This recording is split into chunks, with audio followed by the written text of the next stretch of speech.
The camping trip started with. I'm sorry, I don't even have a good way to do it. Go!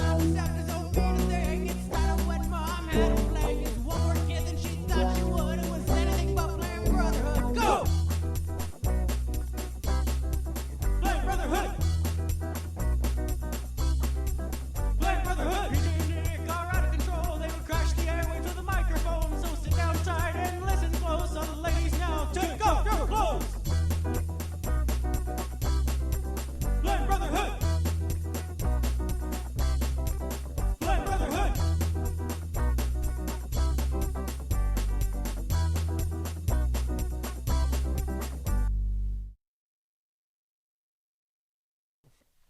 So we can talk about camping, or Yeah. The camping trip started with when we were talking to Sam on that Sam episode, which is a good one, by the way. Congratulations. go back and listen if you haven't. I said that I wouldn't make the drive if it was 7 hours or more. Yeah, and it's located in Chelan. You live in Yakima, I live in Seattle. The whole time leading up to this, not talking to you, but just talking to my Seattle friends, we'd had it in our heads, and even MapQuested it once, but apparently incorrectly, that Chelan from Seattle was a 4-hour drive. See, and I knew that I had to go to Seattle first. Basically, I had to drive all the way to Seattle, which is a 2.5-hour drive, to even, like, once I got there, I'd be going from where you guys started. So if it was like 4.5 hours for you. You did take an asshole route, though. You just don't like to drive on windy roads. You could have gotten there a lot faster, I think. No, that's not true. You drove dead into traffic. Yeah. During rush hour. Yeah, it was awful because we had to drive to Seattle first. Like, you guys got caught in traffic. They have a link on MapQuest, alternate routes. I know. Avoid the highway as long as you can. Okay, but that's what you guys did the first time that told you it was going to be 4.5 hours, because I did do that. And what was the quickest way for us, which is the way we went, was quoted at 4.5 hours. That other way, avoiding highway, was like quoted at 7.5 hours. Okay. So that's what you guys must have done the first time. All right. So, and I knew that since I had to make it to Seattle, it should have only been like 2 hours from Seattle. I'd called you the night before, and I was like, I was telling you our plan and what time we were leaving. This was after I already canceled once, and then what was that about, by the way? I've quit smoking weed since then. I just left it alone after that. I was mad at you just because I wanted you to be there for my fucking birthday, and we'd already established that you were coming and talked about it. My decision, and then I get a text like a week beforehand that says, you called me. The time between me making the decision and me calling you was like 30 seconds. It was just like, I was just like, oh my God, I can't go. It's going to be so awkward. But that's not the excuse you gave me, was it? Like, I immediately picked up the phone. Oh, yeah, that is what you told me. Yeah, I just said, like, these are your friends. I don't want to be imposing. Which hurt a lot of people's feelings once I relayed the story. Oh, my God, I'm sure you told everybody. I did, because I was pissed at you, but I didn't want to tell you that. Oh, God, now everyone was thinking about it while we were there? No. It had long since been forgotten, because I was like, I'm just going to leave it alone. I wasn't going to push, because I didn't want to be Mom and Sophie. Did that make sense? No. I didn't want to be Mom about Sophie. Yeah. So I just left it be, and that's part of my passive-aggressive nature, too. And I was like, you know what? If he doesn't want to fucking come, he doesn't have to come. And then, so I just didn't push it. And then, like, sure enough, within a day, you changed your mind. Apparently you were sober. Well, also, my wife was having long talks with me about, am I really going to be this kind of person that can't go out with other people? I'd have quit the show. So inside my head and shit like that. Yeah. Getting back to this drive, okay, so the night before, once we'd established you were coming again, I'm like, well, it's going to take us at least 4 hours, so I'm sorry about the drive. And you're like, what? It takes 4 hours from Seattle? I just MapQuested it, and you're wrong. And so then we verified and realized we only had a 2-hour drive, which was sweet for us and not for you and your wife. So we left to where it would be timed out at about the same time that we'd show up. I guess that's what we were hoping for. But we hit traffic bad right around Everett. And see, we hit it so much before Everett. Yeah, and you had a lot more to trudge through, I know. So 4.5-hour drive for you turned into how long of a drive? 7 hours. 7 hours. And we hadn't beat you by that much. Like, we were there maybe an hour before you. And here's the thing, and we mentioned it on the same episode, but it's not exactly camping. Like, it was this weird floating cabin, like series of floating cabins, which ended up being really cool, and we'll get into it. But so there was. Here's the condition, and it spells out the guidelines for how this works. Like once you reserve the spot, so we drive up to a highway post, like mile 134, pull off the side of the road, and walk down there's a downhill hike of 1 mile, and that's all it says. So we have no idea how treacherous of a hike we're in for, except for I did because I was ahead of you. So this is the thing is like you. So we pull over to the side of the road at this milepost. The catch is that because we're on a floating cabin, we have to take a boat to get there. But first we have to walk a 2-mile hike. And so that means everything between all of us that we expect to have for the whole weekend, food, alcohol, clothing, I guess, as a last resort. Recording equipment that went to no use. Yeah. And we teased that in the same episode, too. Sorry we didn't record from there. But we're talking about it now. Give us a break. So, yeah, like I have a bag full of recording equipment. I've got like 2 other backpacks around either shoulder. And this hike that they gave no description of on the website was fucking awful. Yeah. I mean, it was beautiful, but it's the fact that we're all carrying as much shit as we can. Customer reviews that I read for the place, no one really mentioned that hike at all. It's because not everybody's trying to carry down over 100 beers. Yeah, I Which think there's plenty of people, between the all of us, it's like, how much beer do we need for the whole weekend? And so you were assigned 1 day's worth of beer, which and there were 4 beer drinkers.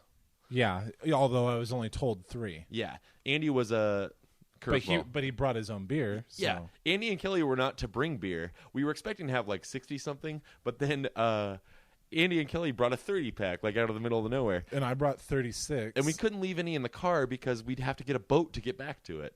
So I come in the first trip. There's like, it's me, and I'm just going to name names that nobody knows. Me, Andy, I don't know. There was like 6 of us, minus you and Alvina, who are getting there later. And so we get Andy, there. Kelly, Sam, you, Haley, Margaret. That was unnecessary. I gave the number. All been on the show. Yeah. Oh, that's true. Worth mentioning. Yeah, definitely. Sorry. But it was a mess the first time I went down because we're That's all. what would have been so great for recording there too. Is we could have had like every single person there had been a guest before. So many return guests. Sam hadn't until after we came back. That's true. But yeah, so we've all got more than we can handle, and we're trying to make our way down this downhill slope that just has jagged rocks on either which end, and like if somebody were to topple over at certain parts, they'd be fucking dead. Yeah, you're gonna fall into a big huge drop privacy off waterfall. the side. Yeah. Yeah.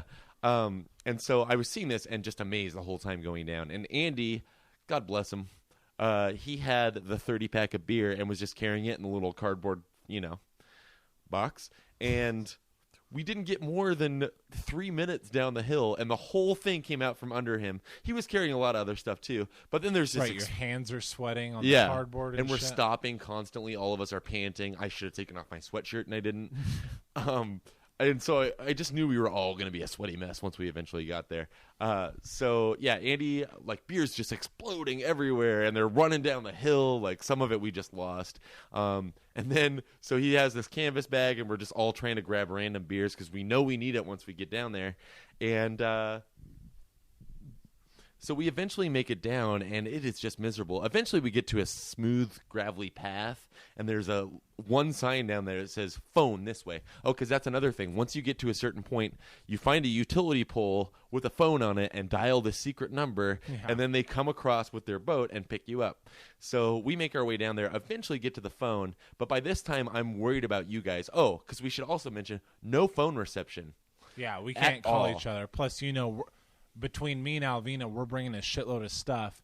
And I didn't know how much stuff you are were not bringing, prepared for that hike. Yeah, because none of us had any way of knowing the hike would be as bad as it was, carrying all that stuff.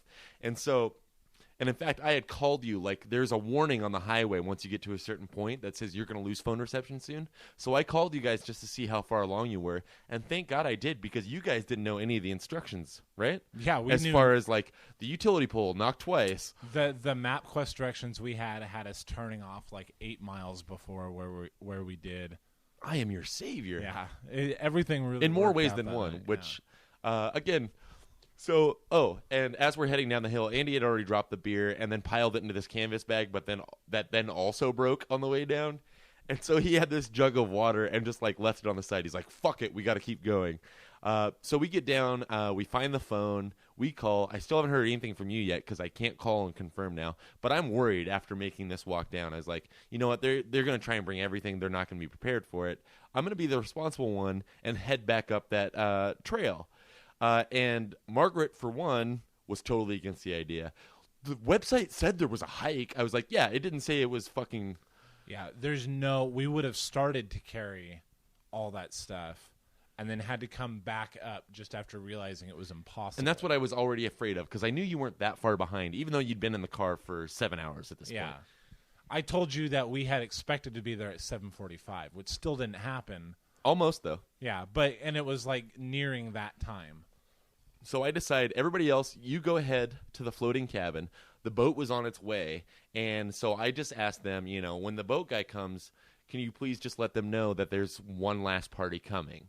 Because I was going to go back up and find you guys. And I expected the whole time as I'm walking back up, you know what? They are already well on their way, and I feel bad about that, except for then you're going to see me in the distance. You're going to think I'm a mirage, but I'm not. Be damn real, and I'm there to help you. But that didn't happen. Like I walked halfway down the hill. I trudged all the way back uphill. That's the only thing that wasn't timed perfectly. Yeah. That's a good point. But it timed out pretty perfectly because I made my way all the way back up that trail, and I stepped up to where the highway pull-off was, and there you guys fucking were, right when I surfaced on top. Yeah, we saw you. I was like, oh, he's probably just been standing there a while. I mean, I see you.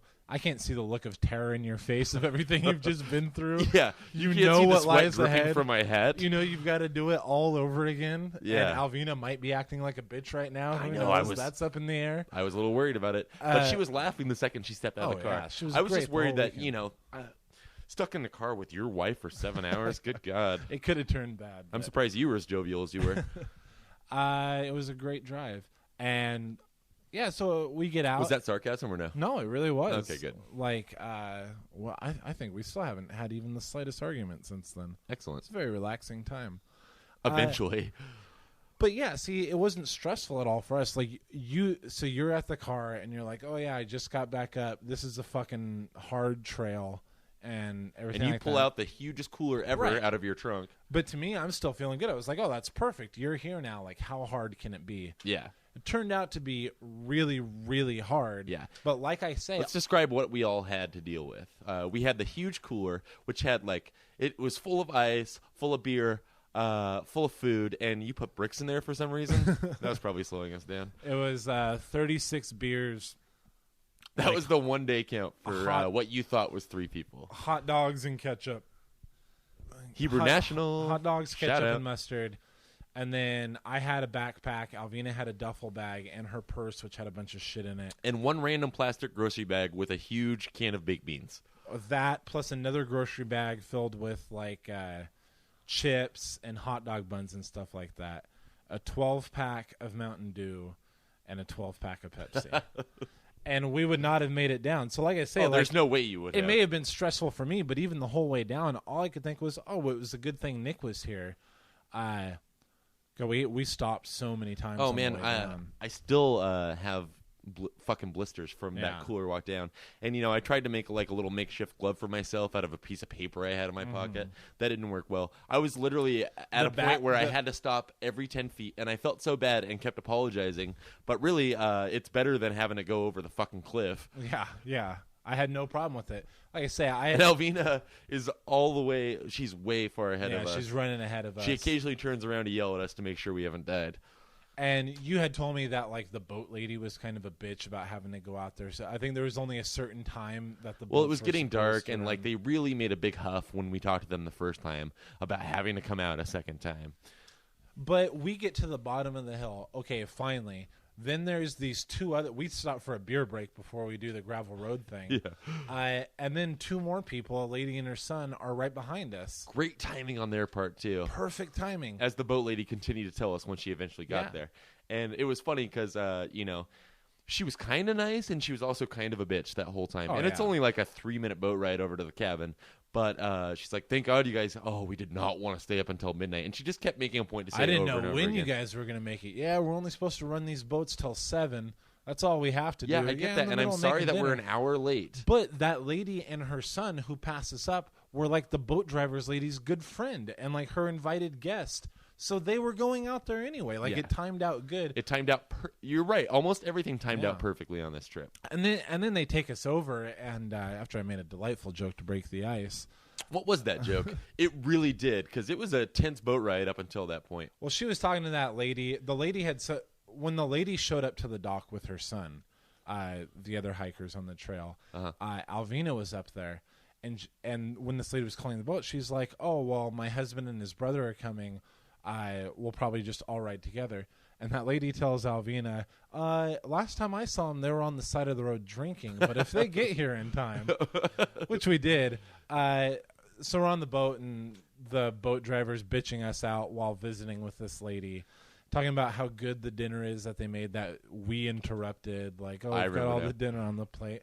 And I asked her, oh, what are we having? And it was a fucking guffaw. There was a half second that felt like an hour where nobody said anything or did anything. And then she probably thought you were serious for a split second. She answered the question first. And she did? Oh, my God, she thinks I'm serious. And she goes, we're having, well, not like you're invited. And then that's when the laugh And then broke everyone out. laughs. And then she went on to give us a full menu. Good job, buddy. Of everything they were having. But we get to the dock, and Andy and Kelly and them, they're just jumping up and down. Everybody. Yeah, okay, so your group of friends is like such the group of worst-case scenario games. Yeah. They're telling us, like, oh, they're going to have to sleep in their car tonight. Like, all these thoughts are going Well, they were through also their getting a lot of flack from the people that were responsible for that's true. coming out to get us. Like, I guess they got in some attitude because they were like, oh, yeah, they should be on their way. It's going to be 3 of them, blah, blah, blah. And the guy had said, oh, I guess I'll just wait by my phone until midnight then, or something like that. Meanwhile, we were not that far behind. It was just barely getting dark. But yeah, when we pull up to the dock, all 6 of the other of our group are waiting for us and fucking hugely relieved that we made it. They really thought we were going to spend the night out in the boonies. Sam gave me a hug and everything like that. Well, Sam was fucking drunk when we showed up. He was gone. He had spaghetti waiting for us once we eventually got there. And I kind of waiting for it. We can get into that too. The spaghetti wasn't quite waiting for us. Remember, we went outside before it was ready, and we were still outside when it was ready. Sorry, Sam's not quick enough for you. Remember when we got yelled at? That's what I'm getting at. No. We finally get there. We take a shot with everybody. Sam's still cooking dinner. You and I go outside to smoke a cigarette. We barely light it. And then dinner's ready. And we're like, okay, we're just going to finish this cigarette and we'll be right in. And everyone came out to yell at us about that, remember? Yeah. Haley comes out and she's like, guys, Sam spent so much time. That's right. Making this dinner. And you're Give like, me a fucking break. And you're like, and you went to your go-to catchphrase for the whole weekend, which was, it's my birthday. And you're like, I'm just having a cigarette with my brother. And then Margaret comes out. I know you guys are having your brother time, but Sam went to a lot of fucking effort to make this bologna. Or spaghetti bolognese. And I'm just like, I know Sam doesn't care. And, like, you just turned 29 years old. And we're going to finish our cigarette before we go inside. You know what I mean? Yeah. It doesn't Sam make any doesn't sense. care. No. Sam was asleep on the table. Yeah, he was fucking tatered, dude. I don't know what happened to that guy. And he swears he didn't drink that much. But yeah, when we got there, he was just fucking loopy. And everybody else, after we'd eaten, he was already sleeping while some of us were still eating, I think. He was just done for the night, which is unusual because Sam is usually a trooper when it comes to the drinking, you know? But not to say he wasn't a blast to hang out with the rest of the weekend. He was just a bummer that first night. But thank you for the spaghetti, Sam, because I know he's listening. My only story about the weekend so far is me bitching out all your friends. For that, I apologize. This is why I didn't want to go. Brotherhood. I guess once we eventually got to the cabin, I got pretty drunk pretty fast. Yeah. I think that's fair to say for all of us. I couldn't be taking shots with you guys because the only whiskey I hate is fucking Jack Daniels. Yeah, and my only assignment was to bring enough Jack Daniels to last for the weekend. Margaret said, get the biggest Jack Daniels you can at the liquor store. I'll pay you back. I wish you would have gotten Black Velvet. Gross. Cheaper. It would have been cheaper and grosser. I could have drank too. Sorry about that. It's weird. Did you have a bad experience with Jack Daniels? It's just like, well, when we first got there, I was like, fuck Jack Daniels, but there's so much. There was also like vodka and stuff floating around. Nah, I can't take shots of that shit. But then I take the shot of Jack Daniels. Like, you did take a shot? Yeah, right at the very beginning when we all walked in. But it was like a double shot in a coffee mug. And I drank like half of it. and like I guzzled a whole Pepsi afterwards because like I just felt sick. And there's about 10 minutes there I thought I was gonna puke. Like Really? I did. That's just what happens. And you hadn't drank at all that I can night, I can right? take 10 shots of any other whiskey, but just not Jack Daniels. No, I hadn't been drinking at all. That is, I hope not, in the car for 7 hours. That whole time. I you just thought come about out- it, man. That fucking cooler was right there. The Yeah, whole that's time. true. That's true. Sitting in traffic for an hour without moving. So dinner's eventually ready. Hurry it up, Sam.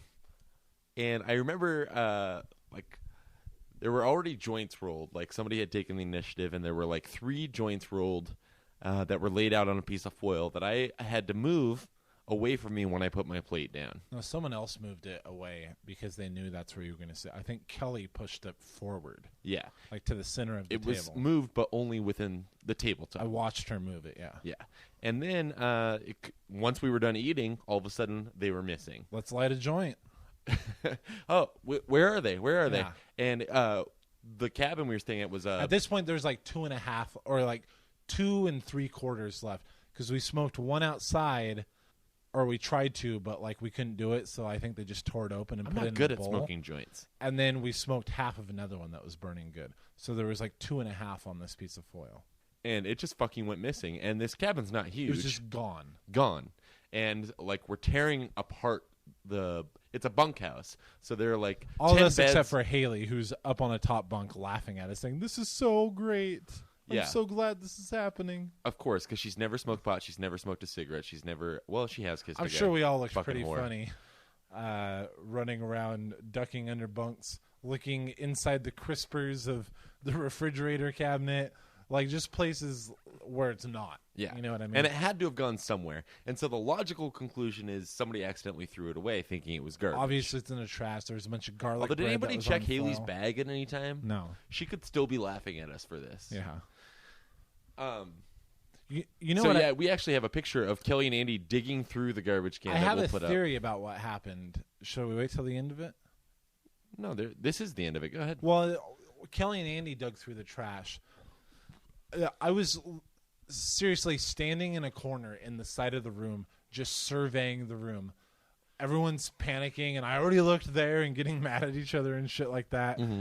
And I'm like, just be logical. It's somewhere. And all I could come up with in my head was, it's in the garbage can. Someone threw it away with the foil from the garlic bread. So I was like, I want to look in the garbage can again. And then Andy's like, "Oh, I'll look through it with you." And he's just like digging around maniacally, And I think he actually ate eating something garlic bread out of the trash. just for shock value too. That's But Andy at his was, drunkest, it, by the way. It was not in the trash. What I think is that somebody did something with it. Somebody. Haley. No, Just- no, just I'm name not. names. I'm not even talking about on purpose. Someone accidentally dropped it down the garbage disposal. Someone did. Realize what they did and just shut up about it. Once it became such a big thing, It yeah, wasn't me, just was it kept you? in. No, it wasn't me. Okay. Maybe Haley. 6 other suspects. Maybe This is Haley, like Clue, maybe but Haley out on the flushed water. him down the toilet. I mean, you really don't know. Like, I don't think. I'll bet she did. But what would be the? It's not like she would do it as a goof and then like, oh, I thought they would think it was funny, but they're obviously going to get mad now. Like, she would know that we would never think that was funny. The only reason to do it would be knowing from the start that you're never going to. But when you reminded me that she was sitting on her top bunk and just laughing at us, it's kind of all coming together for me now. well, people were telling her like, Haley, in the you bunkhouse. you have that guilty look. Yeah. You're doing that thing you always do when you lie. Although Margaret and I talked about it on the drive back, and she knows Haley better than everybody, and Haley didn't do it. Haley was in the car with you, wasn't she? No. Oh, who'd she ride with? Andy and Kelly? Yeah. Oh. Wait, we saw Andy and Kelly at a gas station on the way back. Haley never got out of the car. Well, she's a fucking bitch that I way. guess. Um, By the way, do you I've never had so much fun with Kelly and Andy. really? They were hilarious. Oh man, they're constantly hilarious. Oh my! And Sam, like we had hung out with Sam when we recorded the podcast. Right. But you didn't really know him prior to that. That was like the first. Because that was real pre-camping, time. right? Yeah. When we recorded that. Yeah, and then camping was a couple days later. I had a great time with him and Kelly and Andy.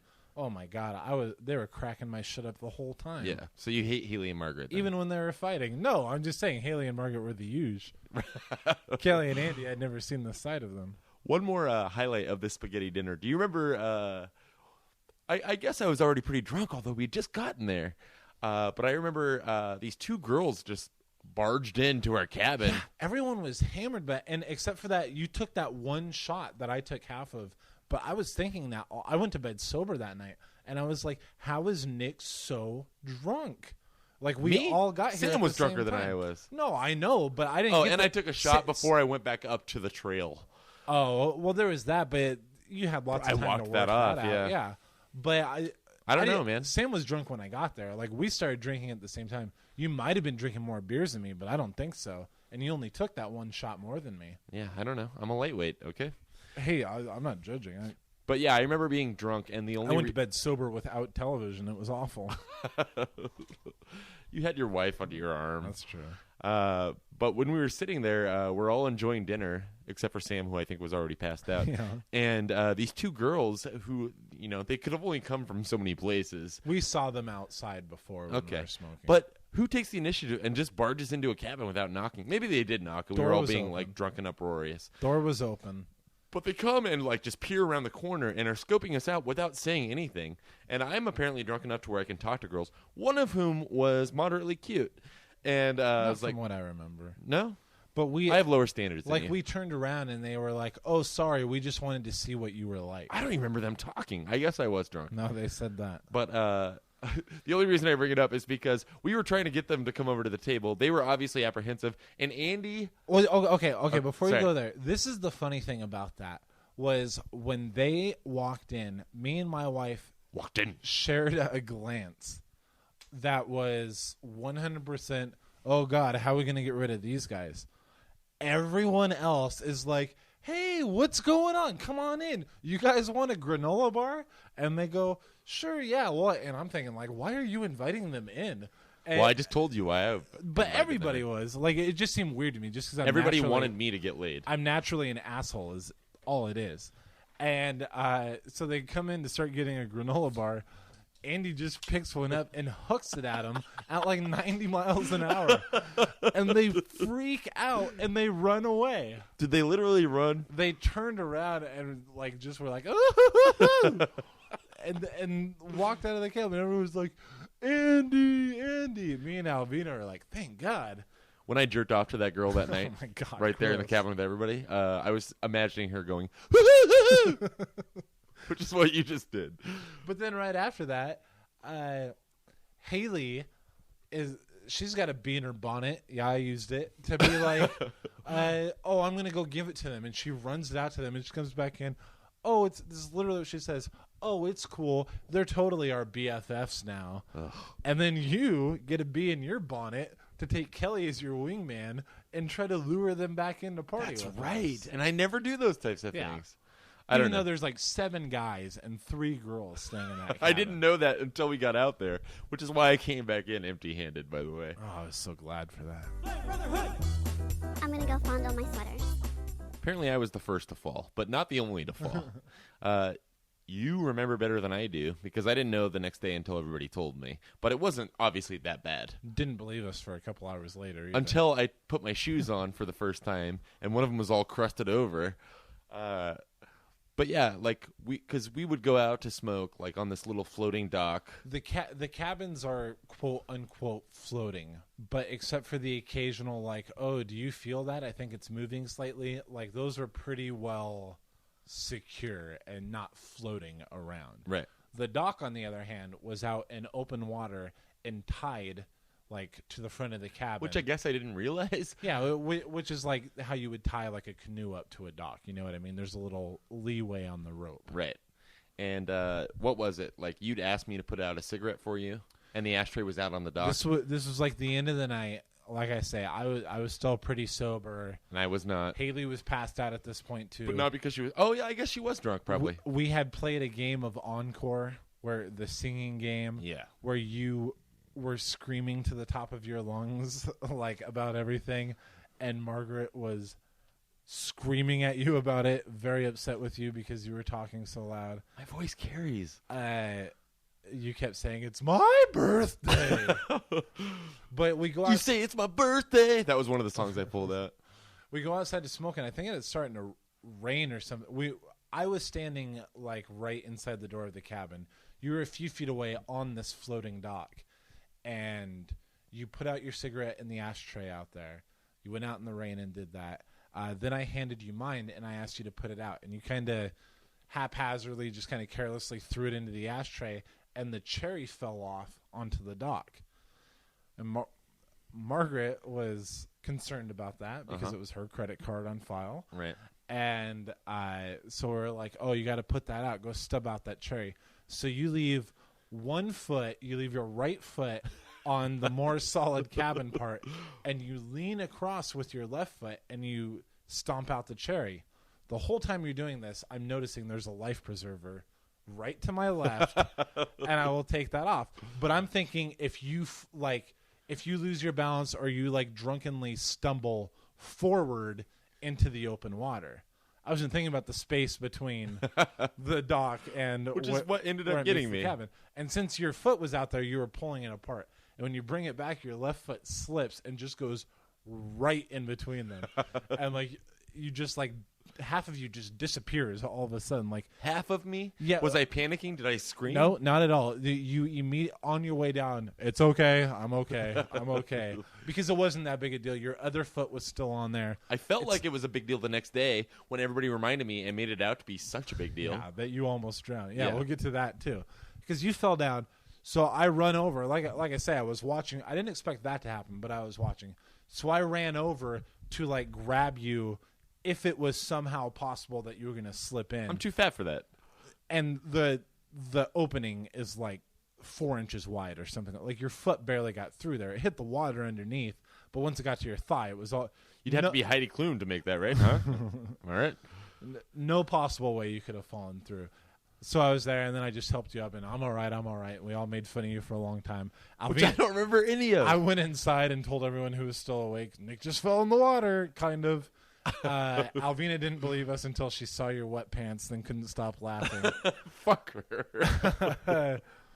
But then, the next day, what you were saying, like everyone was making it out to be this big deal. Margaret was using all these scare tactics. Like, if you had gone in between there, you would have been drowning under the cabin where you can't be reached, and we don't know what would have happened to you. I love Margaret to death, And but I'm it's like- shit like that pisses me off. It's like, yeah, but he would have had to, like, fall down and so drunkenly be like, oh, this will help me get up, and untie both ropes in order to get enough room to actually fall through it. And then there'd have to be, like, a big fucking wave or something to brush you under the cabin. And this would all Did you ever read The Raft? Stephen King short story?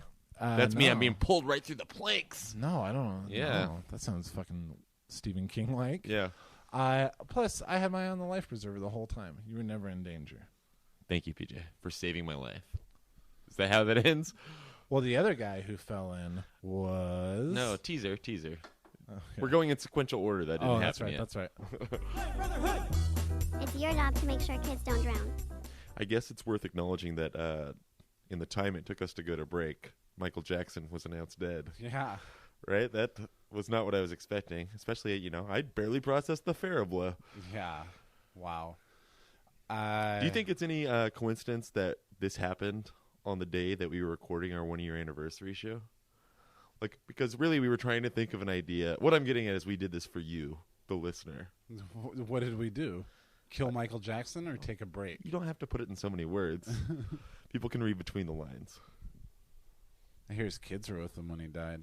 It's been like, 22 hours now? That was a long break. Yeah. Well, I just got so wrapped up in CNN footage. But by the way, it was interesting that he died. Nobody expected it. But to see the same footage over and over again all day, although I did appreciate hating him again by watching him dangle his baby over the balcony. And there was no, extremely weird circumstances in which he died either, like with the Anna Nicole Smith. That's not what thing. Yahoo says this morning. What did they say? I don't know. I didn't click on it, but surrounded in mysterious circumstances. But when Anna Nicole Smith died and Heath Ledger, it was immediately where they were, what kind of drugs they were on, all this kind of stuff. There's a lot of speculation that Michael Jackson, though, it had something to do with his addiction to pain pills. Oh, I'm sure. Yeah. Yeah. He every time they would show him going in Cardiac court or arrest when something, you're a twig. That's not the ordinary, is it? I think his body was probably. I mean, like you say, His body's been rebelling against him since he was 16. Remember that acne? He was taking those pills all the time. He would limp everywhere he went. It was funny because he was such a hypochondriac with the surgical mask and everything like that, but he was destroying his body the entire time. Can you actually be addicted to plastic surgery? Because Yeah. that's what was bandied about over and over again yesterday. Oh, yeah. I think there's many documented cases of that. I Entertainment Tonight always interviews, like, the cat lady. I just can't put myself in that head, you know? Yeah. I don't know. It's not for me, that's for sure. One guy was theorizing that the reason that he had so much surgery in addition to the addiction, that's tough tread, The addition to the addiction. right, is that he bared a fair resemblance to his tyrant of a father, I guess, and he hated him. Well, way back when, yeah. Right, and then His dad is fucking crazy looking. yeah, Especially now. that maybe because we know so much about him. Yeah. But yeah, I guess the guy was theorizing that Michael Jackson was just trying to, strike away any resemblance he could ever have to his dad because he hated him so much. But at least according to that miniseries, what was it called? The Jacksons? Yeah. Yeah. If that's to An be American believed, Family. yeah. They should have cast Michael Jackson's dad as the dad in that movie, I think.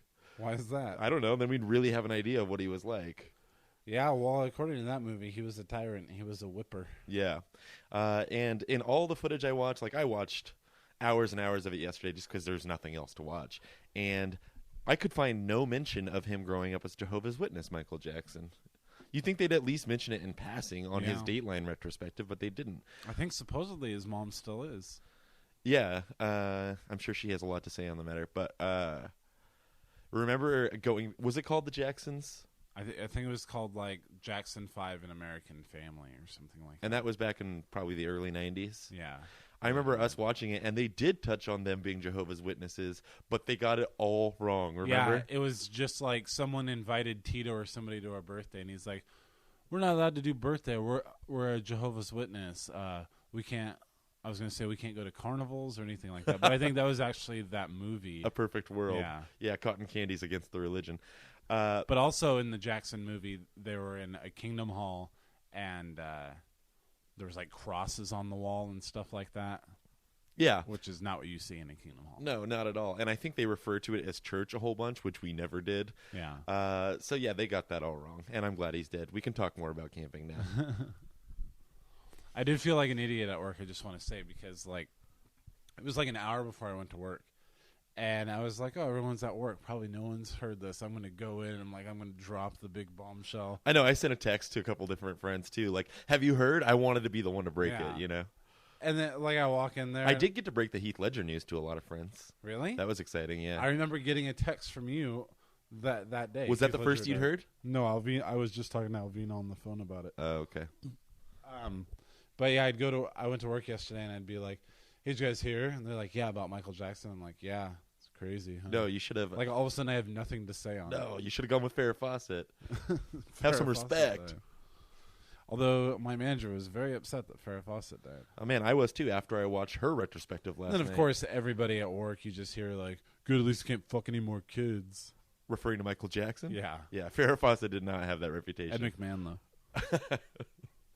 And it should be said that we were totally predicting celebrity deaths in the Sam episode. We so that was were, pretty crazy. and we were way off. Yeah. I wonder if there's a picture that exists, and if not, let's get to Photoshop of Ed McMahon, Farrah Fawcett, and Michael Jackson all together.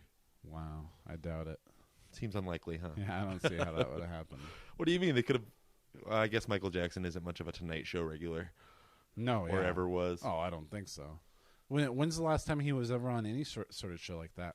Like Nightline with Martin Brashear, that documentary thing. That Oh, man, I saw footage of that. What a fucking weirdo, dude. Yeah. His kid's really named Blanket, right? Blanket. There's like Blanket. Our and Uncle Tracy Prince. posted a tweet about him having a perfect opportunity to change his name now Yeah. without hurting his dad's feelings. Can you imagine if those kids, like, I know that they're staying with Michael Jackson's mom right now. What if those kids became Jehovah's Witnesses? Ew. Like, that's what they're on track towards. What if they show up to your door and you recognize them as they're offering you a Watchtower and Awake? They Do spend. you bring them inside? They spend like their whole childhood with their father's dick in their mouth, and then now all of a sudden they've got to go to the Kingdom Hall and be basically told it's their fault. Yeah. That's pretty close to the truth. So getting back to camping, one of the perks that Margaret was really excited about when she was making the arrangements was we could we have access to canoes. And in order to get to a campsite, because we knew we wanted to have a fire at least one of the days that we were out there, so it would feel like we were camping. Although it did anyway. The hike, I was done camping after the hike down. The cooler full of beers really made it feel like camping to me. Oh, yeah, and I wanted to get back to something real quick about that hike down.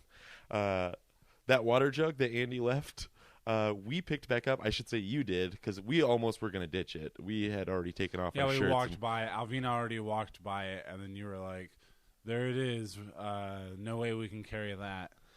And then you fucking champed it out. You picked it up, and you were the hero. Andy was amazed that you had the water. Like I say, I did feel awkward about going there with a bunch of your friends, and I was like, "Oh, I'll start this off kind of good." And you had already told me that like a lot of them didn't want you to come back up the trail, which not a lot of them, fucked just us the one. over. So I really wanted to come in with something. I should say that when I made the plan to go, we've already covered this, but when I made the plan to go back up there, and Margaret was mad at me about it, Sam pulled me aside and said, "Hey, that's really cool of you to do that." Yeah. So thank you, Sam. Yeah. So, yeah, the next day, the plan was we're going to wake up. Somebody's going to make us an awesome breakfast. Who was it? Sam. God, what a savior, that guy.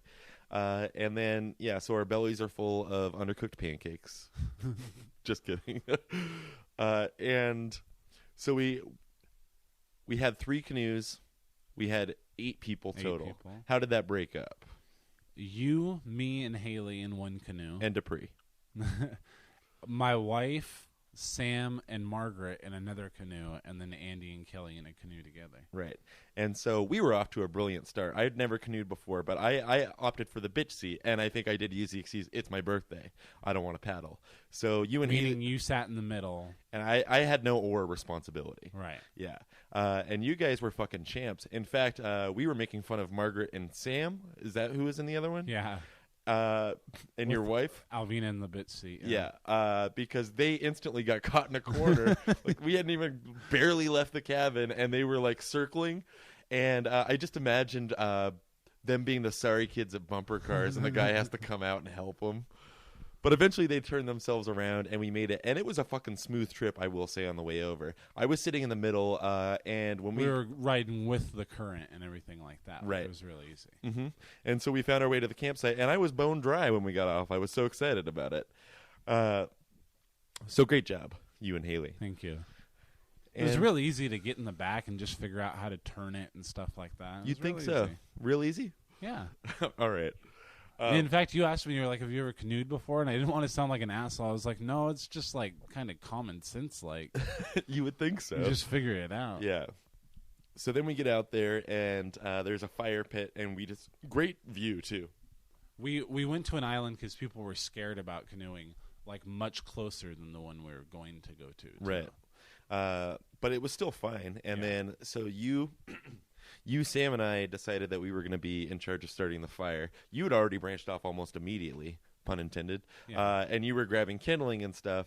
And then so Sam and I go out to find you, and we're picking up little twigs and stuff.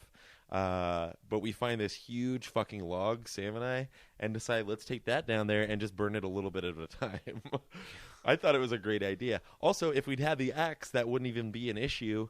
But we wanted to bring the axe. Margaret forbade us from bringing the axe onto the canoe. Yeah. Like, what's going to happen? Even though you are perfectly within your rights to, like, cut wood for a fire out there. Yeah. They gave us access to an axe for a reason. Yeah.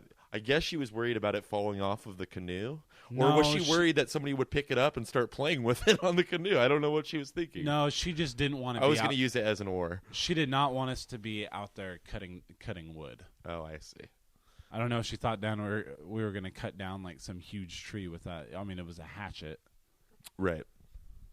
I didn't chop any wood that whole weekend, by the way. I did, man. I was too was afraid. Fun. I chopped wood. I fucking canoed. Did you whittle at all? No, I did not. You should have. No spoons.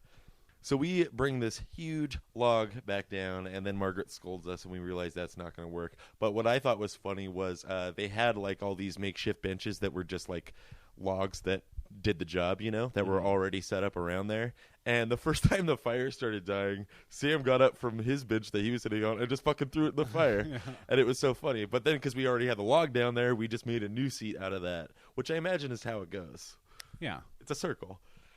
And then we thought, I'm not big into s'mores, but we had s'mores fixins, and you brought the Hebrew National hot dogs, which I was reading Red Book in the bathroom as I was taking a shit just now, and Hebrew National is ranked as the second best beef hot dog. Really? Yeah, I forget what the first is. I was reading in there that dropping Mentos into a Diet Coke thing really does work. They had pictures of Will Smith doing it with his kid. Oh, yeah, I've seen it. Letterman brought on a performer once, and they made a whole performance art piece out of that in time with music and stuff. It was really actually quite amazing. I went out and, after seeing that, it inspired me to run to the corner store at midnight and buy Diet Coke and Mentos. But I was high, and so I just ate it and drank it. So what didn't we roast on the fire? We tried a pickle. I know that. Pickles do not roast. Yeah, it was more like throwing things in and then seeing what happened. Although the only interesting one to watch really was the marshmallows. Yeah, which you wouldn't think. But Although, we laid it on the fire. By like Marshmallow 12, I was not as excited about it as everyone else was. No, I guess not. I was most excited about the pickle just because it must be, if somebody can explain this to me, Nick at planbrotherhood.com, why won't a pickle? It should do something. It didn't even burn. It just sat there like the undead, you know? Yeah. Does that make sense? Nope. No. And I had learned how to play gin rummy this weekend. You and your wife taught me. And so her and I, at one point, were sitting out there on the picnic table, which was extremely slanted. And the first time that Alvina, I'll go out and say it, I didn't even knock it over, but it came spilling onto me. And so then it looked like I pissed my pants. Like it just was fully on my crotch, a whole can of beer. And I walked back over to the campfire at one point. Oh, and asked to get a picture taken of me, which we'll throw up. Ooh, especially because my face isn't in it. And Margaret, I can tell by the look in her eye and whatever comment she made, was convinced that I had actually pissed myself, like I was that drunk. And our whole mission, I think I've made it clear, is that we are going to drink these 96-plus beers before the weekend's over because we don't want to hike anything back up that we don't have to. Yeah. And so that was our mission, and easily enough accomplished. But this was like we were having. I love a good breakfast beer when I'm camping. Like we were drinking Miller High Life while we ate our scrambled eggs, and that was great. But I remember being out there at the campsite and already feeling fucking trash, which is why I kind of understand why she assumed I pissed my pants. But I have more sense than that. I never felt that drunk out there the whole time. I didn't I either, wasn't but taking we already shots. told the story about my falling. So. Yeah. I wouldn't say I didn't feel drunk because I could feel that I hadn't eaten enough breakfast for as much beer as I'd already taken in. And I asked what time it was, hopefully expecting it to be like 4 or 5, and it was only 1. That was another thing you were doing. Like, day one was all, it's my birthday, and day 2 was always like, look at what time it is. This is the longest day ever. This is so awesome. Was it solstice? There's a reason for it. Like, Yeah. it just went on and on and on. Not in a bad way, except for, I was just more concerned about it only being 1 o'clock. I'd already been, like, probably 8 to 10 beers in, and I'm just worried I'm going to fall asleep, and everybody's going to be disappointed because, I'm the life of every party, and you're all stuck. I hate it when, like, in a cabin-like situation, it's 8 people, there's no TV, there's nothing else to do, and then Haley, for instance, fucking napping it away. Like, that just irritates me to see. Yeah. We're camping. Get out there and do your shit. What else happened out there on the campground? Kelly beefed it hardcore. There's a Yeah. picture of that we'll post. I only saw that from, like, atop the trail that I was collecting wood on. And Like, Kelly's I heard really something, and then I looked down, and she was laying on her back. laughing, though. Yeah. To her credit. She was already pretty drunk, too, I'm sure. We all were. But I don't know what it was. Was she standing on a log? And I was on the trail. I saw her fall, but I can't remember how it happened. And Kelly's really tall, so it took her a long time to fall all the way down. But and she she said that shirt was ruined. But what can you do? Didn't you fall out there too? Yeah, we were sitting on a bench, one of those log benches, and I assumed it had a back to it, even though I knew it didn't. And I leaned back and, like, it was one of those things, like, it was a trust fall where, like, for some reason I never braced my fall at all. Like, I seriously just fell back straight on my back. No instinct kicked in at any No, time? none whatsoever. That's weird. You were drunk. Yeah. There's also a picture of that.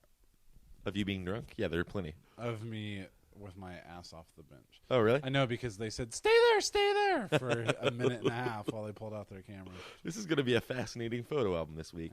And because we don't have a better website and we never say it on the show, myspace.com/planbrotherhood. Every week once an episode goes up, just go into the pictures and they're labeled and you can see what we're talking about. Also, there's a Facebook page we can put pictures on now. Oh, yeah. We'll talk about this off the show. No, the whole point is talking about it on the show. No, but I mean discussing what we're going to do with it. How often should we update that Facebook group page? Join us on Facebook if you haven't yet, though. Yeah. And there's a I'll fan throw in page. Twitter, too. Twitter.com/planbrohood or PJ specifically, Twitter.com/PJthegay. There's a fan page on Facebook that more people have joined or become a fan of, but we have a group. That's where we want you to go. Is it? I don't even know the difference. Being a fan is still good. They'll get their update. You're right. Let's not talk about this. Yeah. Well, I think everyone was getting a little nervous, like, as it was going on. A park ranger came at one point. Oh, that's right. And so everyone I was hear from the hiding. ladies that he was dreamy. Yeah, too. that's what I hear. That he was. So they were hiding all the alcohol. I guess you can't have it out there, even though that seems weird. Like, it seems like that's all anybody would be doing out there. Yeah, in fact, remember the guys that were a few campsites down? Yeah, came and down asked and to buy asked beer. us for beer. And we totally gave them, although we didn't bring that much out to the campsite. Yeah. Otherwise, I would have helped them out.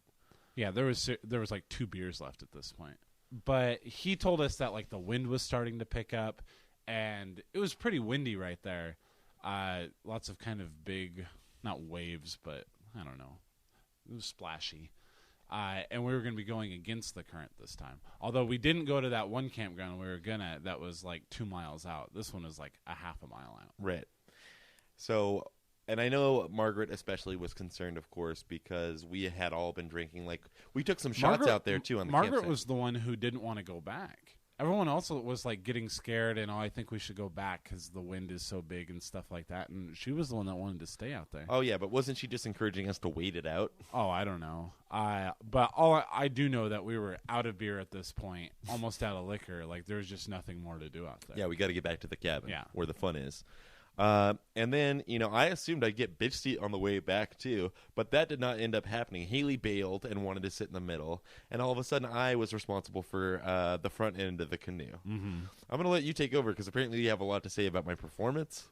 Well, I mean, how do you think you did canoeing? Okay, you had mentioned, though, that there was I think- strong currents working against Right, us. but you weren't even trying.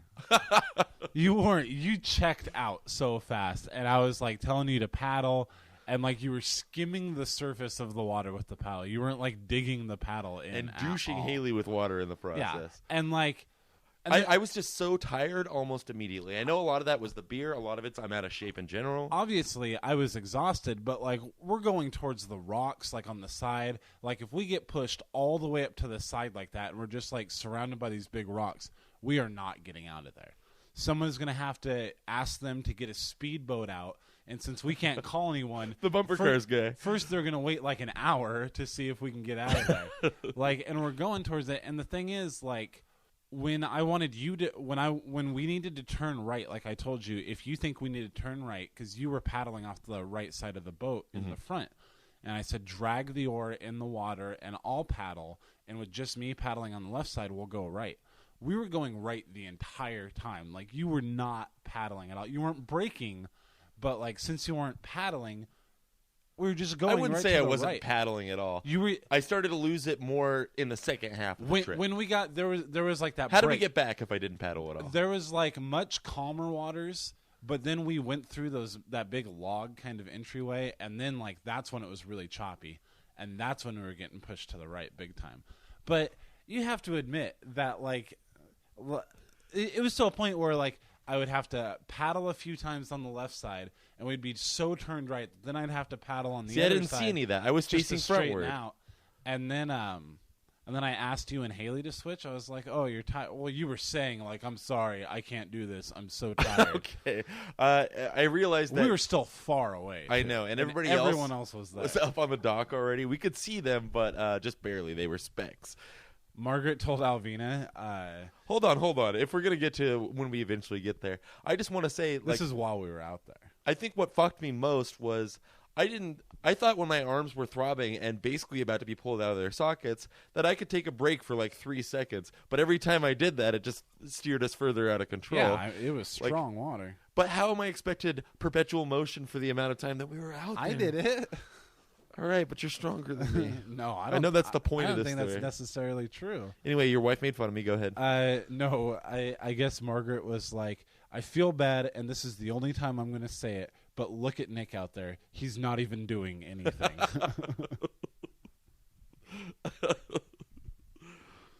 It's my birthday. And we had Haley in the middle, like, being so annoying with her. Let's point this way, guys. Let's go to the left a little, guys. And I was like, why don't you guys just switch spots? Like, Haley's, if nothing else, rested up. You know, she's not as tired as you are. Right. But she wouldn't do it because she didn't want to move in the boat. Right. Although that would have been a pain in the ass, and it's possible I would have fallen out. But yeah, part of the we mentioned that Haley, by the time we got to the dock, I guess the guy was laughing hysterically when we pulled up because she was so fucking wet. Yeah. A lot of that was intentional because she shouldn't have been so prudish on the canoe. There were 2 times when I fucking slammed her with water on purpose. I was like, you were like, in my head, I'm like, you were talking too much. And like, I just like dug in the water and just whipped it at her. But you didn't want to create tension on the boat? Is that what it was? Is that why you didn't say anything to her? Well, I mean, Because there were some tense moments on this trip. I can think of a couple. really? Remember when Haley and Kelly fucking got into it? Oh, I thought you meant involving me. No, no. I said it out there while canoeing, and I still mean it. Like, even when, I mean, it was never scary. It was just like, oh my God, We're never tired, gonna get and back, This yeah. is taking forever. I was really enjoying myself doing it. I really was. I was when I was sitting in the bitch seat on the way there, but I was done with it, dude. I was No, so tired. I liked like calling out orders and like I know you do. getting a little bit of a workout and stuff. Like, I felt really good about myself on that canoe ride. I was really enjoying it. And that's why when Andy wanted to go back out on the canoe later, I kind of wanted to go with him. Yeah, Andy was But I pretty didn't obsessed know with the Andy that canoes. well. Once we got back with the canoes, we had checked them back in to the little office or whatever. The guy laughed at Haley. We went inside, but you could tell Andy was still gung-ho. Canoe gung-ho. Yeah. Gung-ho canoe. And we do have a full functioning bathroom and toilet, and we had run out of toilet paper at this point. We expected to have more when we got back, and there was none there. So Andy volunteers to go to the office to pick up some toilet paper and comes back in the fucking canoe. Like, he's so obsessed that he checked it out again. Hey, we have it until 6 or whatever. Yeah, we supposed to have it till 8 o'clock. Right. So a little time passes. I didn't see this happen, but I've heard the story several times now. Andy, was he going to go exploring on the canoe a little bit by himself? Yeah, I think fucking so. drunk out of his mind. And I don't see it. I just see the aftermath, which is him. He tried to dock the canoe basically just by jumping in with his full weight. Is that right? And it wasn't tied to anything. He just kind of stepped into it, yeah. And he missed it completely. So Andy had the worst, and by worst I mean best fall of the entire trip because he fully beefed it into the water. Freezing cold water. Yeah, and he's wearing jeans and a t-shirt, and I'm sure his wallet's ruined if he had it on him at the time. But it was fucking hilarious because I heard the splash. I went out there, and he's climbing back up. Everybody's laughing except for Margaret, who's fucking skull. Even Kelly, like, I was like, oh, is Kelly mad? That's what I was thinking, but she thought it was hilarious. No, too. in fact, Margaret was mad at Kelly for not being mad at Andy. And I heard she was crying. I don't know if that's true or not. Who, And Margaret? I understand everything's on her credit card, but still, like, we know how Andy is. We know how we all are when we're drunk. Kelly said it back. Like, Margaret was like, well, it's my credit card back there. And Kelly said it, or maybe she was saying this to Haley, like, it's not like if Andy somehow broke the canoe, it's not like he wouldn't pay for it. Right. It's not he'd be like, oh, ha, ha, fuck you, Margaret, it's your credit card. Like, he would pay for it. So then, soaking wet. Oh, and our neighbors in the cabin next to us, they're all sitting out there cracking up, which I thought would reassure Margaret a little bit. Yeah. Like, look, we're not going to get in trouble. Everybody thinks it's funny, you know? Yeah. Everybody's drinking. Everybody's having a good You're time. allowed to jump in the water if you want. Yeah. And Andy decides, I'm still going to go canoeing. And so he gets back in. Didn't change. Soaking wet. Oh, he changed his shirt, but not his soaking jeans. And in fact, the neighbors at one point, they're like, did he change clothes? And I was like, just a shirt. And then that cracked them up. But Andy couldn't have gotten more than a few feet out there. And those logs that you mentioned earlier, I look and he... No. He got in the canoe and he started kind of canoeing around. And that's when Margaret told him, no, you're not going out on the canoe again. Right. But he missed did... Right. But he wasn't going out to explore when that log thing happened. Oh, he was just trying to take it back. Kind of, but he was like kind of being a dick about it. Like he'd go kind of halfway up and then let himself drift back. And then I think he really did get kind of stuck going in a circle. By that time, Margaret was pretty upset. Yeah. And she wasn't talking, but it created some weird tension. She like walked around to the back of the cabin. To cry, I'm sure. Right. And then that's when Andy was like, just like kind of messing around right in front of the cabin. Yeah. And then, there's these huge logs separating it from open water. And he just rides up on one. Like he's almost sitting like what's that? The pirate or the sea ship at the fair? Oh, the sea dragon. Aladdin's hammer or something. Yeah, the sea dragon. Aladdin's hammer. Yeah, where like you're just in that thing and you're rocking up. He looked like on the upswing of one of those. Like, and he got fully stuck. A guy had to come out in his motorboat.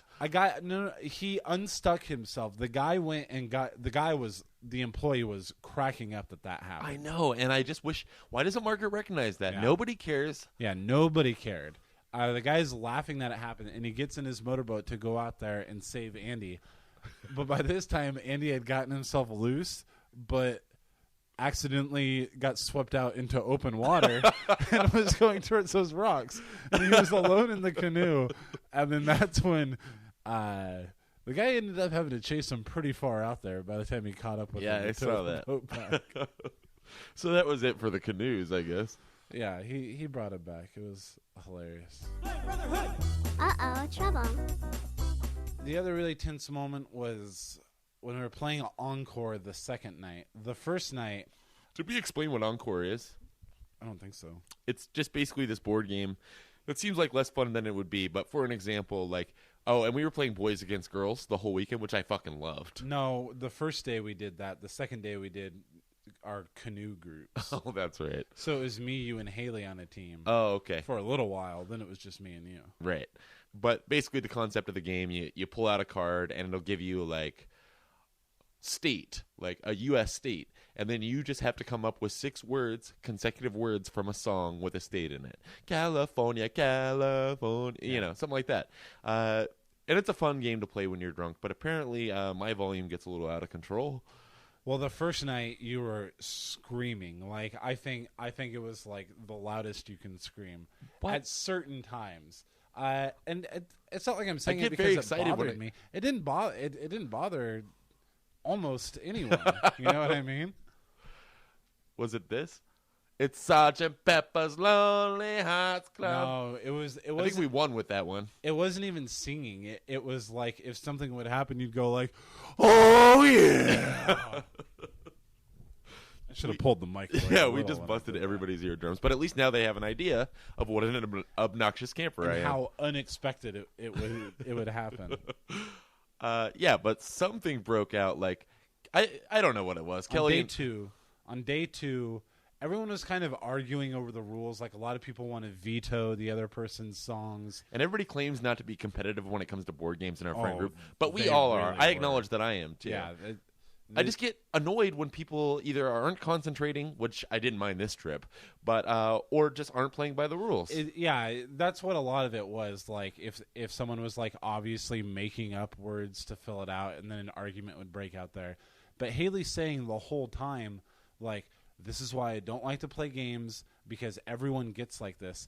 But really, she was like the most like that. Like, she kept saying that. I can't wait until the feedback for this episode, by the way. But I'm being serious, though. She'd be like, look at the way everyone gets so competitive. But then when it would happen with her, she'd get ultra super, like, defensive about whatever she was trying to say. But she wouldn't even, like, explain her side. Like, if it was, like, a lyric challenge or something like that, all she would say is, this is why I don't want to play. This is why. Because you guys get so mad. But she's getting so mad saying it. And then she got into one with Kelly. It was really only like the second she got in. And then Kelly was like, I'm allowed to challenge things. It's part of the game. You don't have to get so mad. And Haley's like, well, how about this? I'm done playing. And then Haley's defense is, I'm going to go to sleep. There are 7 other, like, loud, drunk people in this tiny little bunkhouse, and I'm going to go to sleep at, like, 8:30 or whatever it must have been. And I know she's not sleeping, and I know she's seething with anger, but she pretends to be asleep. She's so fucking passive-aggressive and ridiculous. Once you start doing that, like, there's really nothing you can do but, like, sit there, probably awake for a couple hours, just like, oh, God, I wish I was back down there having fun with them. Why did it come to this? But, yeah, like, everyone was getting angry, but it wasn't that big a deal. No, I mean... I got a little uncomfortable and exhausted towards the end. I don't know music at all, so... Yeah, but I think you pulled a few out. Oh, yeah. You were a good partner to have. So the only games we had access to at that... Oh, no, that's true. We borrowed some games from the office. One of which was Uno, which I hadn't played in a really long time. And we were playing on Sunday morning while we were waiting for breakfast to get made. And we were playing with Sam from episode 51. And it should be said that I think it came across in that last episode that Sam and I have become pretty good friends in a pretty quick amount of time. But I think Uno is what sealed the deal for me and Sam. Because that guy, he's just such a shit talker. And he's usually just the nicest guy in the world. And I can tell that he's just joking and going for the laugh. And I'm a big shit talker, especially when it comes to Uno, oddly. But Sam just joined right in, man. He was cracking my shit up. I can't remember a single thing he said. But he was just being vicious with his insults. And, oh, man. Remember, Sam is such a woodsman, too. Like, he was the one that was always responsible for the fire and chopping wood and shit. And he was big into the whittling. And remember, this goes back to when we were out on the canoes and we were at the campsite. Everybody else is just goofing off and playing cards and roasting pickles. And there's Sam. And at first I think he's just whittling. But no, he's fashioning a spoon out of a piece of wood he just found. It didn't work out so well. Like, the tip broke off the top. But then he made a face out of it on the top that was Batman. Yeah, and it looks exactly like it. Don't you still have it? I do. That's my one memento from the trip. We should take a picture and put that up, too, because it's uncanny. And then the walk back up was almost... I'm cutting to the end now. But did I miss anything else happen? No, I think that was pretty much it. You were debating a lot whether or not you were going to come back to Yakima with me. Yeah, which didn't end up happening. I have no job, so it's easier for me to make those decisions, or so I would have thought. But yeah. Anyway, we don't need to get into that. But hiking back up the hill, there was a lot less weight. There was all 8 of us at the same time to help out, and it felt almost worse to me. Yeah, it was. Again, it was I didn't hard. take off my sweatshirt. I at no time wanted to take a break, but not because I didn't think I was going to die at any moment. Mm-hmm. And everybody had spread apart from each other. Plus, there's all these experienced hikers. Like, excuse me, can I get pie on the path? And smoking so much weed. Oh, man, I smelled know. so much weed on that path. We should say that we did have weed, too. We lost those joints, but we had enough to get us through. Yeah. Thank God. Can you imagine that Haley Kelly fight without being high? And so on the drive back, you guys had way further to go to us, but we kept seeing... There were 3 cars headed back towards, our homes, but we kept seeing the 2 other cars. And at one point, I thought it would be hilarious. Really? All the way home, did you see them? Yes, and you. We saw Kelly and Andy at the gas station. Like I say, Haley never got out, but they left ahead of us, and we never saw them again. And then we left, and then eventually you probably called never me. will see them again. And you guys were behind us, then past us. And that was for 100 miles or something. Yeah. The only reason we made a point to pass you, 1, to be a dickhead, and 2, so I could flip you off and yell, "Fuck you!" as I was driving by. Were you prepared for that? Yeah. And once I saw you guys passing, obviously. I heard you almost threw a burning cigarette at me. Oh, did Alvina tell you that? Yeah. Oh, right after the like you were pulling up, and I was like, what can I do? I never came up with anything.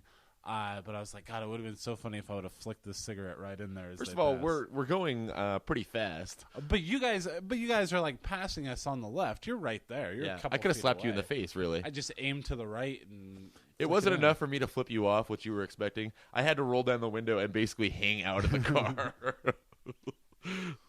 That's my big move. If I would have slipped you in the cigarette and like you fell out of the car or something like that, that would have been so funny. Yeah, if you nailed me in the eye on the freeway with a flick cigarette. So, but I know you still don't have to get into it, but let's talk a little bit about why you didn't come back to Yakima. I'm going to have to smoke weed first. Hold on. Really? No, what were you wanting to ask about specifically? Well, I'll talk about it. I just don't know what there is to say. I remember. Okay, so I think you were contemplating pretty much from the very beginning that I'd come up with the idea on the drive over. I hadn't told anybody until I met up with and you. it's your birthday, and how old are you? 29. Yeah, that's a decision for you to make. It's your choice. All right, but let me explain a little bit because we have to come out and see each other. You'll come to Seattle, I'll come to Yakima. The plan was that we were going to record out there, which we mentioned we didn't. But so then we had an episode as backup, but I figured, I hadn't been spoiler alert, but I hadn't at the time yet been approved for unemployment. So I was still freaking out because my money was starting to deplete because I spend it like an asshole even though I don't have a job.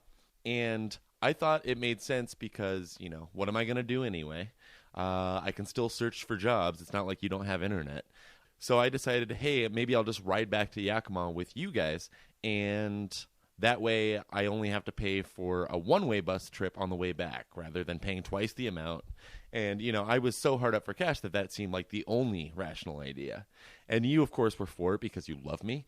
And it would have been a great car ride back. It was the perfect timing because as soon as we came back, we were house sitting for Lori again. So right. There'd be plenty of room. But, here's what happened. We'll decide whether or not we want to keep this. But I had mentioned in passing to Margaret that I was considering that idea on the second night that we were there, Saturday night. And she didn't react at all, so I didn't think about it again. And I had pretty much decided in my head at that point, I'm going to write. Let's just make this clear. You and Margaret are friends. Best friends. And that's it. Best friends. Oh, yeah. Nothing more. Yeah. I think I've made that clear on several episodes. I'm just saying that, like... Margaret is the best friend that I have no interest in having sex with, right? If I were to tell my wife I'm thinking about going to Seattle, and she told me all these reasons why she didn't want me to go, then I might not go. If my best friend was telling me I shouldn't go, you know what I mean? Yeah. I'm 29 years old in this scenario, so I would just make up my own mind. And why was she so against it? I understand that I have free will, PJ. Yeah. But I also... She? I'm sorry. I don't mean to get mean. No. I know you don't. Although you did tell me you hated her last night. No, come on. You were drunk. I mean, you probably didn't mean it. That was a joke. You didn't even say that, dude. I know. I'm saying what you said is a joke. Okay. I couldn't remember if I said it or not. No, so Saturday night I'd mentioned it to her. It hadn't come up again until Sunday morning. And the reason I got so irritated is because there's 8 of us in a cabin. We had just eaten breakfast. Oh, we should mention the Uno thing real quick first. Have we talked about that? No. Do you want to or no? Yeah. I like that most of this episode is just us debating whether or not to go forward with something. What was it? While Kelly, who's cooking breakfast? Yeah, Kelly was making breakfast. And I understand that we all have a certain responsibility here at the cabin. Less so me because it's my birthday. But so like right at the beginning, like they're telling us Andy's doing the dishes. Why is Andy doing the dishes? You guys want to help him out at all? Because we'd started playing an Uno game. Meanwhile, Andy's like, I don't the care. Yeah, he Andy's doesn't like, care. I'm just doing the dishes. Yeah, Andy's fidgety. He likes to be doing things. Later, sometimes. when Alvina was cleaning, they were like, "Oh my God, you were seriously making Alvina clean?" We're not making her clean.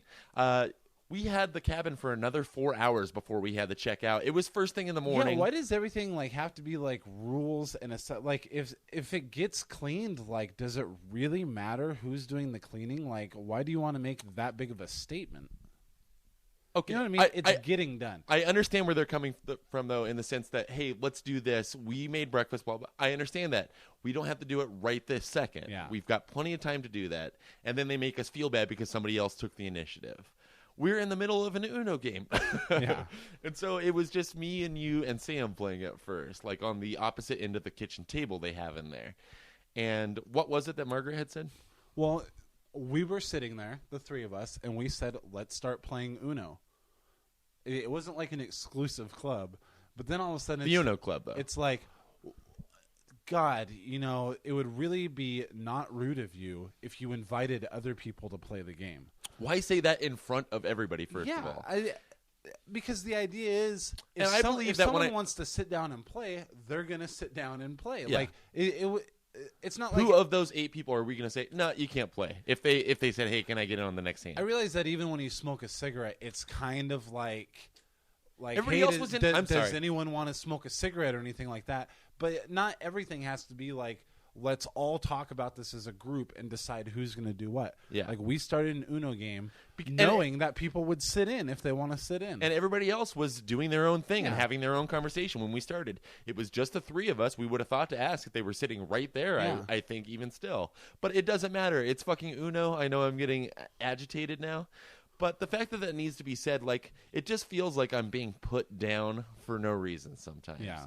Like, and I felt that you were a lot that weekend.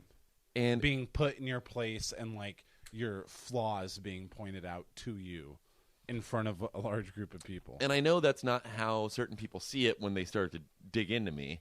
And I dig into a lot of people too, but not because I'm telling them how to run their life. I love...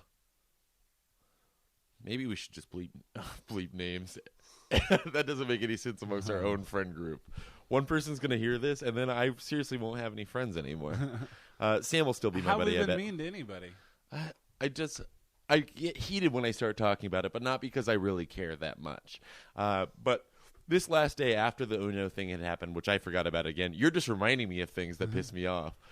But yeah, it was getting back to whether or not I was going to go back to Yakima with you guys.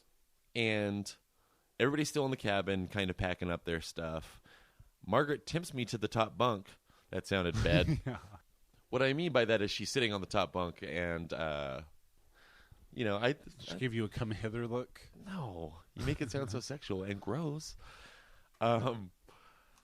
No, she just like, hey, come chill out with me, because we were already packed or whatever. And so I sat up there, and she's trying to have a whispery conversation with me when everybody else is right there about what a bad idea she thinks it is that I go back to Yakima. Is she telling you it's a bad idea, or is she telling you you can't go? No, she's making me feel like I can't go. That's it Right. more than anything. Like, But right it's just there, that is so laughable. Like, how do you not see that?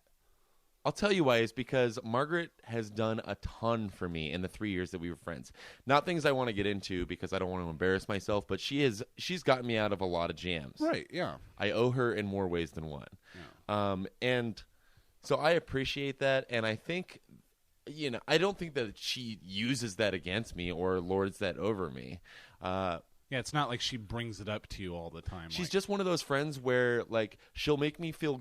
Any other friend you have, like, let's say it's a Saturday...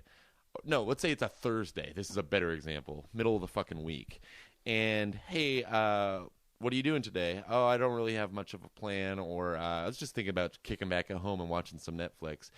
And there are friends that make you feel guilty about that. I know you don't you get mean that. like guilty that any you're not going to hang out with them? Right. Any other, and it's not as bad as it used to be, for instance, but any other friend that I have, if I were to tell them, nah, I'm just going to hang out at home tonight, that would be the end of the discussion. Yeah. With Margaret, it's not so much that way. Like, she keeps going and going and give me reasons why wouldn't you come, And then she just wears on you so much that you feel like you have to make her happy, even though you're miserable. Not miserable. Like, once I get there, I'm always fine. But, like, she gets that I like to have my alone time. Again, it sounds like we're a couple. I know this is ridiculous. The whole thing is frustrating. Like, We're going to need some like listener emails on this one. We're going to have to take like an inside edition poll. yeah, what should the poll be, though? Do you think Nick needs to stand up to his friends more often? Do what he wants more often? Okay, let me add to that poll. Knowing that these friends or a particular friend has done a lot for me. Yeah, I know, but like you say, and you made it clear, and I want to make it clear too, that she doesn't hold that stuff over your head. She's not like, oh, remember when I helped you with this? Remember this, what I did for you? Right, no, Why never. don't you just listen to me? Never. So I mean, like, if she was doing that, obviously that would be awful, but she's not, so if she was doing that, then you would be forced to do all these things that she tells you to do. But since she's not doing that, you shouldn't feel that way. Do you know what I mean? Right. Well, let me give you her case as far as why I shouldn't have driven back to Yakima, because I think this will give our listeners an example and further their want to I just participate didn't want the in a weekend poll. to be over, buddy. I just wanted you to come back with us. I know, and it's what I was. So I made the decision to go back to Seattle. Spoiler alert! And I'm here 4 days later. I mean, we see each other all the fucking time. Without her permission, though. That's true. Cutting that one out. No, that she was too much. She was actually mad at me on the phone yesterday when she? she found out I was here.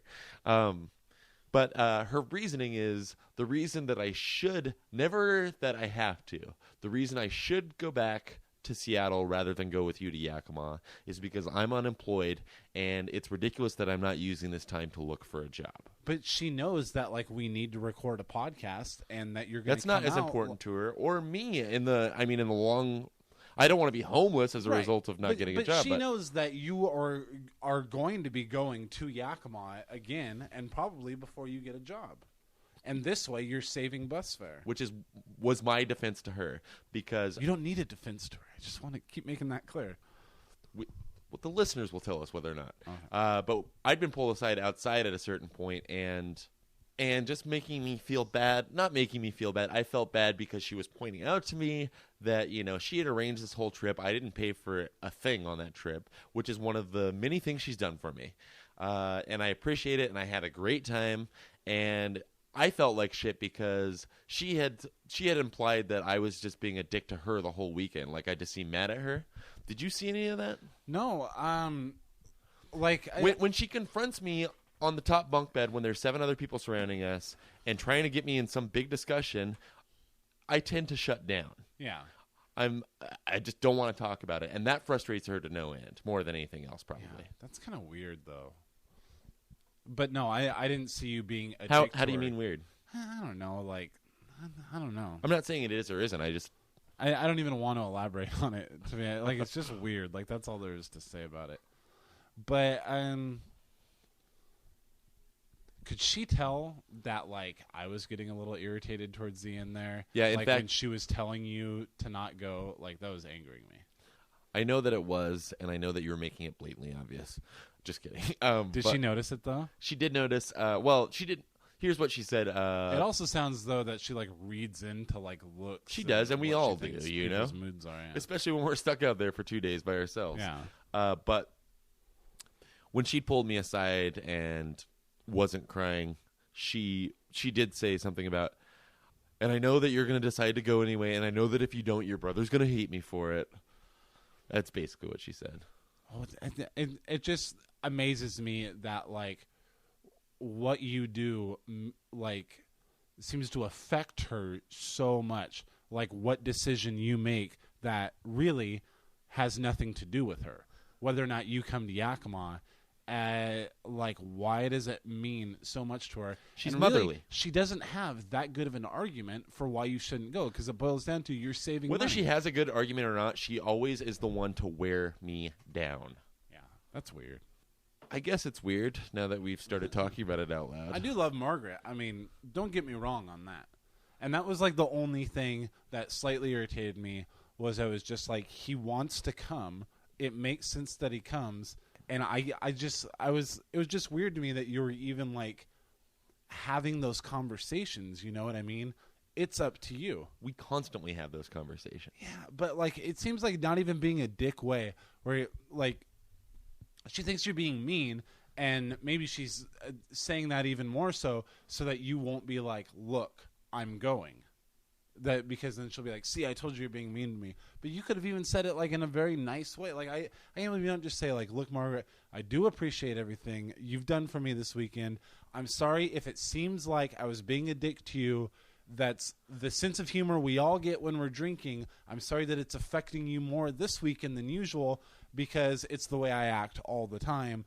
And I appreciate everything you've done for me, and I'm sorry, and we'll talk about it all. But I am going to Yakima because that's what I want to do, and that's what makes most sense to me.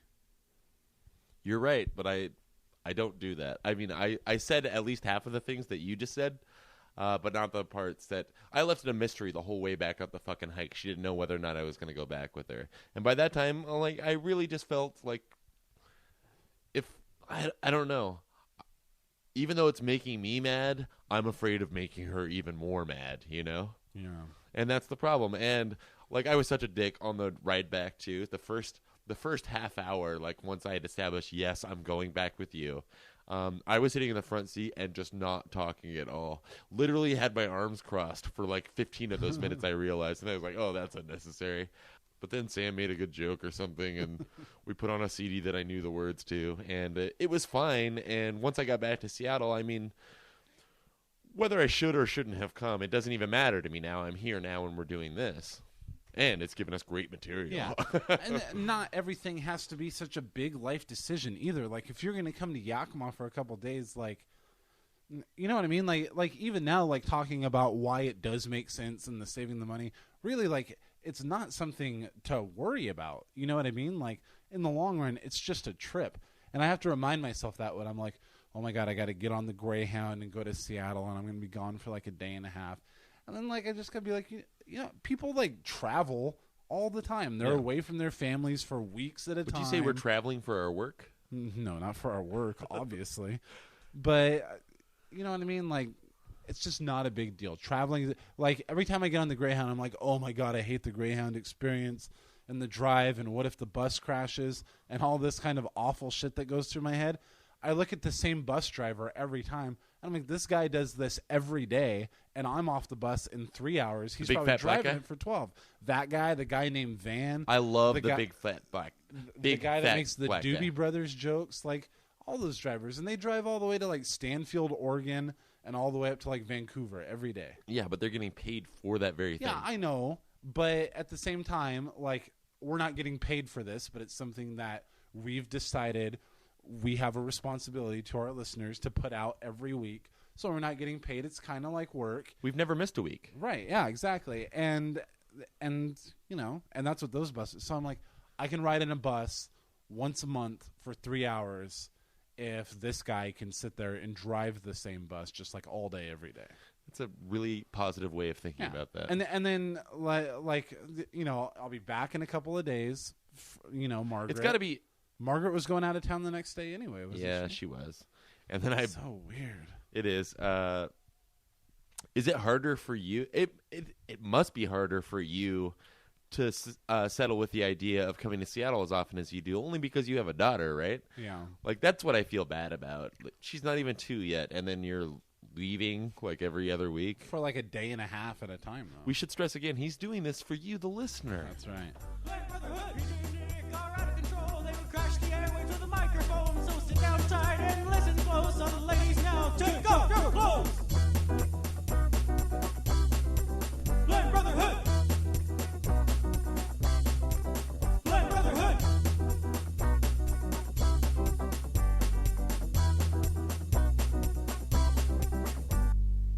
Hopefully I have a place to stay next time I'm in Seattle is what I'm getting.